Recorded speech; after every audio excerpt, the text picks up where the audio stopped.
Good morning, ladies and gentlemen. We are Group 22, and this is our topic for the final presentation: enhancing drive current in nanowire MFET using germanium silicon channels and high-K materials.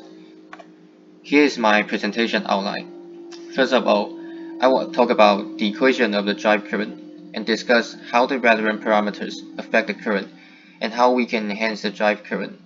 Next, I will elaborate on how we can make use of the germanium silicon channel to improve the MFET mobility, including the process flow of two-stack nanosheets, gate stacking engineering, and then move on to the HZO high-K material, including the process flow, zirconium concentration effect, and CET reduction. Finally, I will show the benchmark, summarize how the methods mentioned can enhance the drive current, and conclude the above. So basically, this is the fundamental equation of the drive current. We can see that it's proportional to the mobility of the charge carriers and the gate capacitance.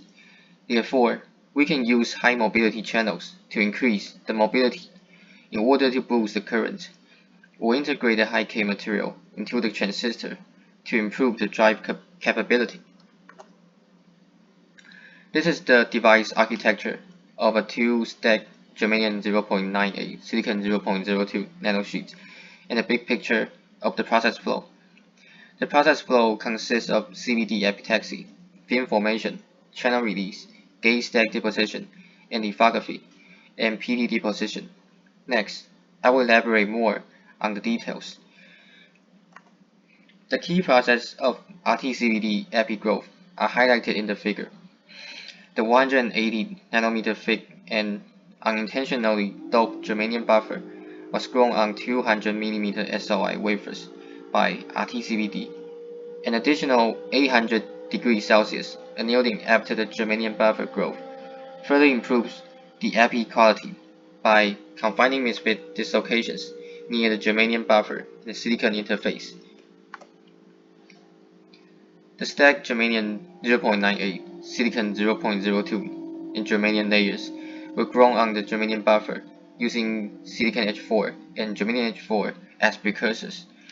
Due to the thermal expansion coefficient mismatch between germanium and silicon, germanium buffer is 0.12% 10C strength after 800 degrees Celsius annealing, and the germanium 0.98, silicon 0.02 layers have the 0.2% tensile strength.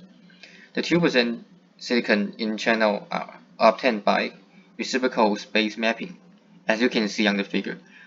And the germanium silicon channel with only 2% silicon can show the electrons in L valleys and introduce minimal alloy scattering. The unintentionally doped channels can reduce the impurity scattering, and heavily doped germanium SLs can reduce the source drain parasitic resistance. After the epitaxy, the channel was defined by E-beam lithography. The fins were then formed by CO2-based RIE. The biaxial strand of the channel was transformed into uniaxial strand after the fin formation. CO2 and hydrogen bromide RIE was then used to form the reverse tapered fin due to the enhanced etching rate by misfit dislocation in the germanium buffer, as you can see on the left-hand side of the slide, and the ultrasonic assist TMAH etching at 60 degrees Celsius was then used to completely remove the silicon underneath the germanium buffer. Finally, the germanium buffer and the germanium SLs in the channel region were completely etched by optimized ultrasonic assist H2O2 to form the two-stack germanium 0.98 silicon 0.02 nanowires. The etching selectivity of germanium over germanium 0.98 silicon 0.02 is attributed to the 2% silicon in germanium silicon layer and the enhanced etching rate of germanium SLs by heavy phosphorus doping. After the channel release process, the uniaxial tensile in the channel is further increased to 0.27%, which was simulated by ANSYS. The germanium 0.98 silicon 0.02 has 1.3 times the mobility of the relaxed germanium by estimation. The native oxide was removed by dipping in diluted FCl solution before the gate stack formation to ensure the low surface roughness of the germanium 0.98 silicon 0.02 channels. You may see the schematic cross-sectional view on the right-hand side of the slide. The gate stack of in-situ Ti-ion, zirconium dioxide, aluminum oxide, and germanium dioxide was conformally formed around the channel by ALD and RTO. A forming gas annealing at 400 degrees Celsius was used to crystallize zirconium dioxide for the high K value. The thick PVD layer of Ti-ion and PT were then deposited as the gate metal pad and the gate mask for the following selective laser annealing. The PMA at 500 degrees Celsius informing gas was used to reduce the DIT for smaller SS to induce the phosphorus diffusion from germanium SLs to germanium 0.98 silicon 0.02 layers in the source drain region and to improve the dopant activation in source drain regions. The device with 500 degrees Celsius PMA process results in a negative VT shift as compared to no PMA device. The 500 degrees Celsius PMA provides hydrogen to passivate negative fixed charge in Al2O3 and yields a negative VT shift. The VT is tuned toward zero to have advantage in low power applications. Compared to the 500 degrees Celsius PMA device, the no PMA device has SS equals 79 mV per decade and on-off ratio equals 2E5 at VDS equal to 0.5 volts and the GM max equals 57. Both devices have the gate length of 60 nanometers. The on-current and GM max improvement of the no PMA device are due to the larger nanowire size than the 500 degrees Celsius PMA device. The selective laser annealing on source drain regions further increase the electron concentration and reduce the source drain resistance. Finally, the nickel germanium was formed by PVD and RTA as source drain contact. The germanium silicon nanowire, which are in the blue violet color in the figure, are surrounded by the gate dielectrics and in-situ Ti-ion to ensure the gate-all-around structure. The germanium 0.98 silicon 0.02 channel separates the germanium sacrificial layer from the channel. The TEM and EDS images show the two nanowires with FZO high K gate stack. The high K FZO conformally and uniformly wraps around the nanowires with good crystallinity. To point out the reason why they use the germanium 0.98 silicon 0.02, we can take a look at this paper.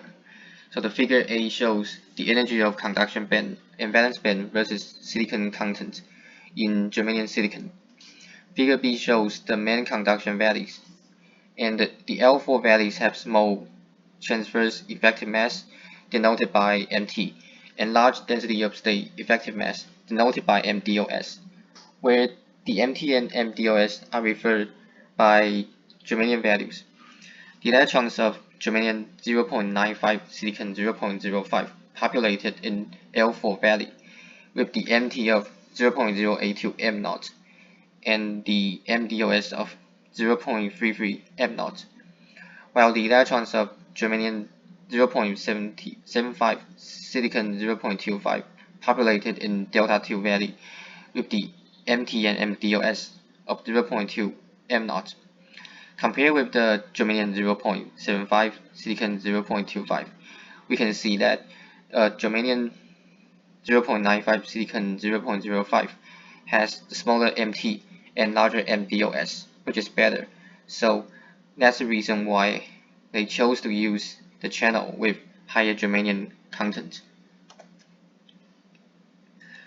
Now let's move on to the high K material. This slide briefly shows the process flow of the FZO capacitors.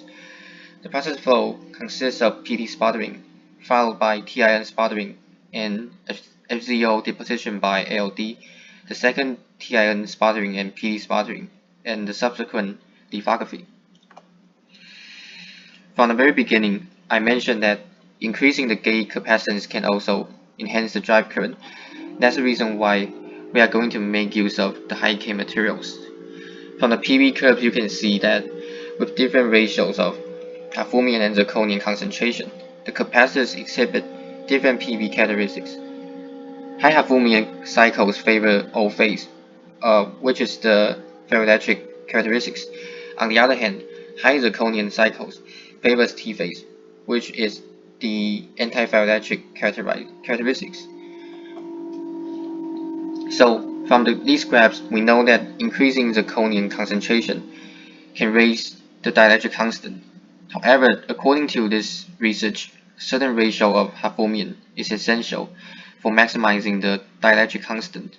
The sweet spot they found was 20% hafnium with 80% zirconium, where the combined dielectric constant is 47, and the EOT was only 0.53 nanometers.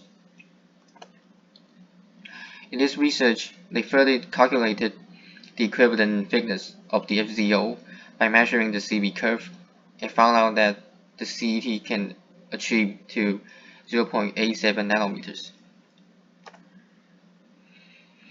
This is the ultimate result for the on-current enhancement. With the high K material, the on-current can reach 4,800 microampere per micrometer, where the subthreshold swing is 85 millivolt per decade. So we can see that FZO with higher K value than HFO2 can increase the gate capacitance and boost the on-current, and also the germanium channel can provide the higher mobility than silicon, which further improves the on-current. And this is the benchmark showing the subthreshold swing versus the on-current per footprint.